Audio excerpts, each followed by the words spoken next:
Hello दोस्तों, कैसे हो आप लोग। आई होप आप लोग अच्छे होंगे। और कल से आप लोगों का CHSL एग्ज़ाम है, तो ये वीडियो काफ़ी ज़्यादा इम्पोर्टेंट है आप लोगों के लिए। क्यों? क्योंकि अक्सर मैंने देखा है कई सारे अच्छे स्टूडेंट्स होते हैं जिनका एग्ज़ाम क्वालिफाई नहीं हो पाता है। मतलब वो पढ़ने में अच्छे होते हैं, उनके सारे सब्जेक्ट्स अच्छे होते हैं, बट उसका एग्ज़ाम में सिलेक्शन नहीं होता है। इसके पीछे क्या रीज़न है, ठीक है। तो आज हम उन्हीं रीजंस को देखेंगे और उन चीज़ों को समझेंगे कि क्या हमें करना चाहिए एंड क्या हमें नहीं करना चाहिए, डूज़ एंड डोंट्स। ओके, सो बढ़ते हैं हम अपनी स्लाइड्स पे। ओके, यहाँ पे लिखा हुआ है important points you need to focus on. यहाँ पे ऑन छोड़ गया तो ऑन यहाँ दे सकते हो आप। You need to focus on while going to appear in the examination. ठीक है, तो क्या क्या वो चीज़ें हैं, तो मैं एक फ्लो चार्ट के द्वारा आपको समझाता हूँ। यहाँ पे लिखा हुआ है इंपॉर्टेंट थिंग्स, राइट। और मैं कलर थोड़ा चेंज कर लेता हूँ इसका।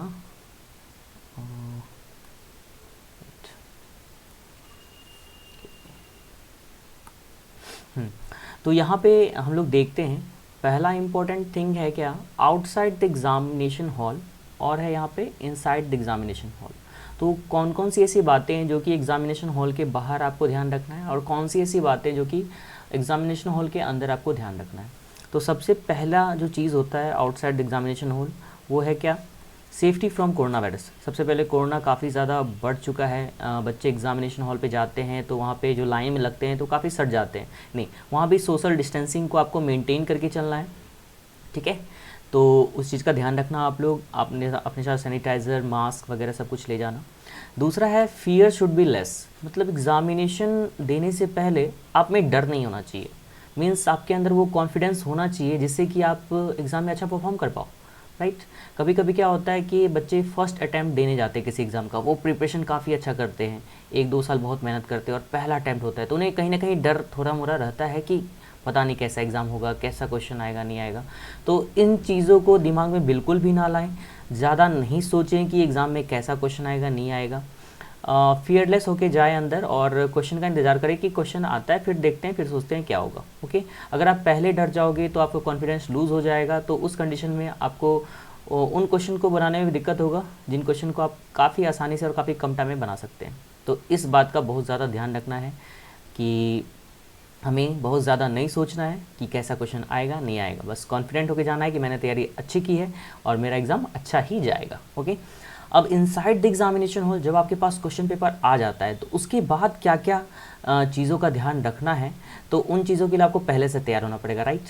तो पहला यहाँ पे एबिलिटी टू स्किप। मीन्स आपके पास ये एबिलिटी होनी चाहिए कि आप क्वेश्चंस को स्किप कर सको, ठीक है।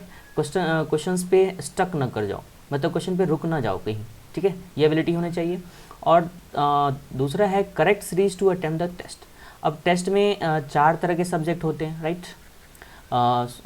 मैथ्स है, उसके बाद इंग्लिश है, रीजनिंग है एंड जीके जीएस है, ये 4 है, ठीक है। तो इसका क्या करेक्ट सीरीज़ होना चाहिए जिससे कि आप सभी क्वेश्चंस को देख पाओ, क्योंकि 60 मिनट में आपको 100 क्वेश्चंस को देखना है, राइट। 60 मिनट में 100 क्वेश्चन को पढ़ के उसको सॉल्व करके आंसर भी देना है।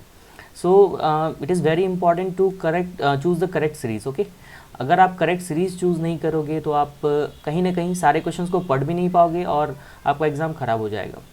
और आजकल सिलेक्शन पाने के लिए आपका कम से कम 75% 80% तो करेक्ट होना ही चाहिए। ओके, तो हम देखते हैं अपने अगले स्लाइड में कि पहला है क्या, when should you skip the question. आपको कब जो है वो क्वेश्चन को स्किप करना चाहिए और कब नहीं करना चाहिए, इन चीज़ों को ध्यान रखना है, ठीक है। तो पहला है when you don't know the formula of question. Let say आपके पास एक मैथमेटिक्स का क्वेश्चन आया और अचानक आप फॉर्मूला भूल जाते हो, ठीक है। तो ऐसा नहीं करना है कि आपको उस समय फॉर्मूला सोचो क्या था क्या था क्या था, ऐसा नहीं करना है। आपको तुरंत उस क्वेश्चन को स्किप करना है, ठीक है। वहाँ पे एक आता है ऑप्शन क्वेश्चन में, मार्क्ड फॉर रिव्यू, मतलब बाद में आप उस क्वेश्चन को देख सकते हो, तो उस पर टिक कर दो, ठीक है।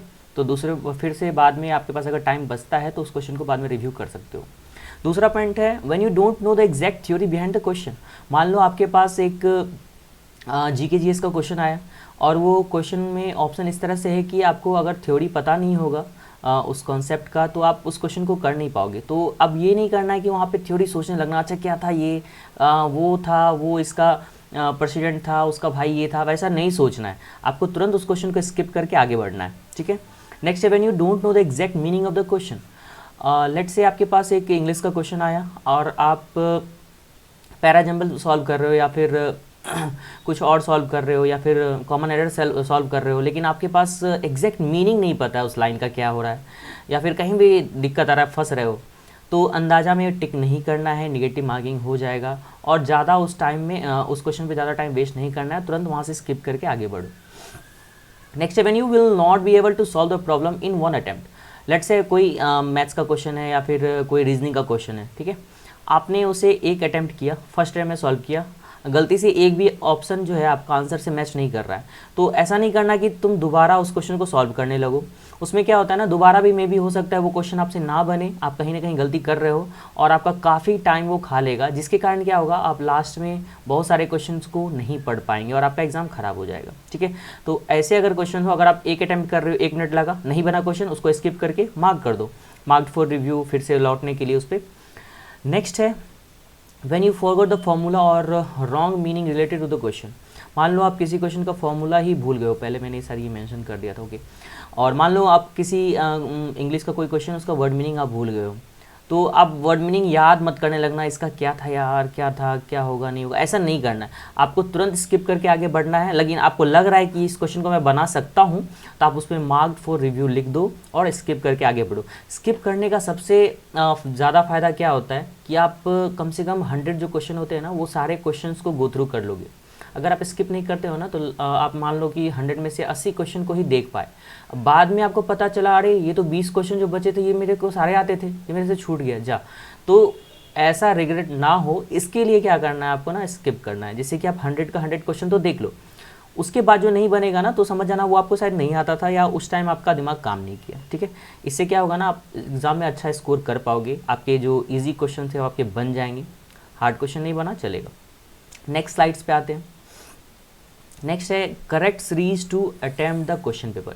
अब क्वेश्चन पेपर अटेम्प्ट करने का भी एक करेक्ट सीरीज होना चाहिए, राइट। अब देखो 4 सब्जेक्ट है, क्वांट है, रीजनिंग है, इंग्लिश है एंड जीके है। अब इन चारों को अगर सजाया जाए तो 24 वेज है जिस तरीके से हम लोग एग्ज़ाम को अटेम्प्ट कर सकते हैं। कोई मान लो पहले क्वांट अटेम्प्ट करता है, फिर रीजनिंग, फिर इंग्लिश, कोई जीके, या फिर कोई पहले क्वांट फिर इंग्लिश फिर रीजनिंग फिर जीके, या पहले कोई जीके फिर रीजनिंग फिर इंग्लिश फिर क्वांट, इस तरह से। तो एक सीरीज़ आपको चुनना होगा जिस सीरीज़ को आप फॉलो करके एग्ज़ाम को दोगे। अगर ये सीरीज़ आप पहले से सोच के नहीं जाओगे, ठीक है, तो कहीं ना कहीं आप जो है एग्ज़ाम में अच्छा स्कोर नहीं कर पाओगे, अच्छा अटैम्प्ट नहीं कर पाओगे। तो ये सीरीज़ क्या होना चाहिए, कैसे हम लोग चुन सकते हैं इसे, तो इसका सबसे पहला जो तरीका होता है इस सीरीज़ को चुनने का, वो है कि आप किस सब्जेक्ट में अच्छे हो, ठीक है। तो पहला है, if you think your English is good then you should attempt English first. अगर आपको लगता है कि मेरा इंग्लिश काफ़ी अच्छा है, तो सबसे पहले आपको इंग्लिश अटेम्प्ट करना चाहिए, ठीक है।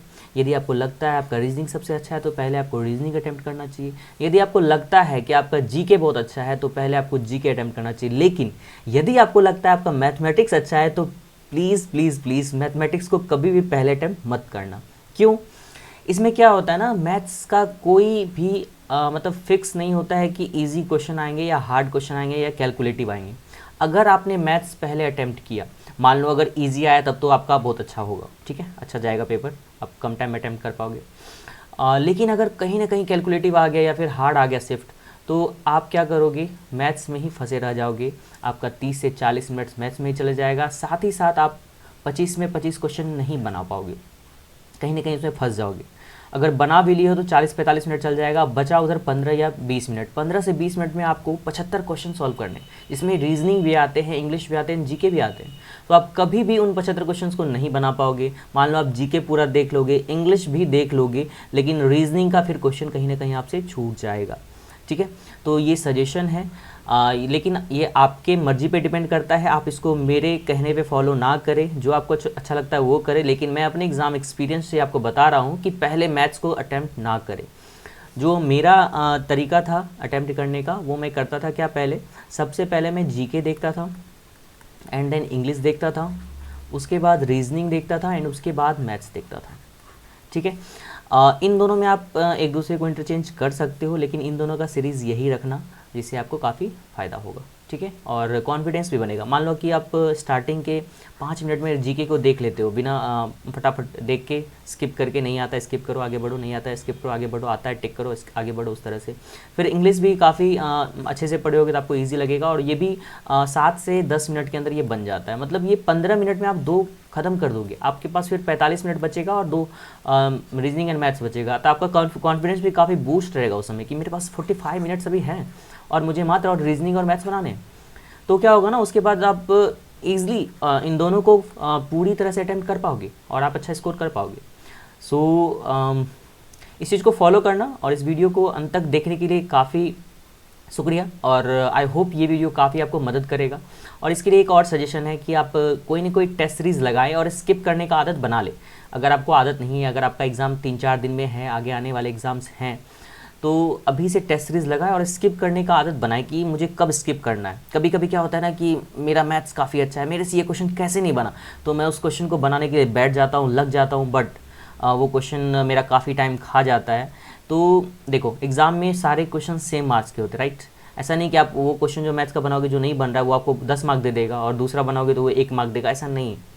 सभी क्वेश्चन जो है इक्वल वेटेज के हैं, चाहे वो इजी हो हार्ड हो। तो सबसे पहले हम क्या करेंगे, हम इजी क्वेश्चंस को ढूंढ के पहले बना लेंगे जिससे हमारा स्कोर अच्छा हो जाए, उसके बाद हम हार्ड क्वेश्चन को सॉल्व करेंगे जिससे हमारा रैंक अच्छा हो। सो इस चीज़ को फॉलो करना। Thank you for watching this video, फिर मिलते हैं अपने अगले वीडियो पे। बने रहे हमारे साथ, और अच्छा लगा तो लाइक करें, शेयर करें, सब्सक्राइब करें मेरे चैनल को। Thank you very much.